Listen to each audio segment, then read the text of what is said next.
Hi అండి. Egg keema తయారు చేస్తున్నాను. చాలా బాగుంటుందండి. ముందుగా స్టవ్ వెలిగించి కళాయి పెట్టుకోవాలి. 2 స్పూన్లు ఆయిల్ వేసుకోవాలి. ఆయిల్ కొంచెం వేడెక్కిన తర్వాతను 2-3 పచ్చిమిరపకాయలు కట్ చేసుకొని వేసుకోవాలి. అవి కొంచెం వేగిన తర్వాతను 2 ఉల్లిపాయలని మిక్సీ జార్లోని మెత్తగా పేస్ట్ చేసుకోవాలండి. ఆ పేస్ట్ వేసేసుకోవాలి. ఒక 2 నిమిషాల పాటు అది బాగా మగ్గనివ్వాలండి. అది మగ్గిన తర్వాతను టేబుల్ స్పూన్ అల్లం వెల్లుల్లి పేస్టు, చిటికెడు పసుపు వేసుకొని అవి బాగా కలిపిన తర్వాత బాగా 1 నిమిషం పాటు ఏగనివ్వాలి.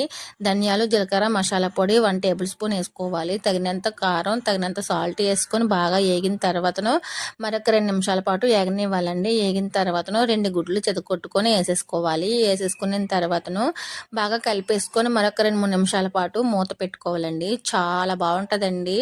రైస్లోకి, చపాతీలోకి, రొట్టెలోకి చాలా టేస్ట్ ఉంటుంది. చాలా సింపుల్గా కూడా అయిపోతుందండి. 5 నిమిషాల్లో అయిపోతుంది.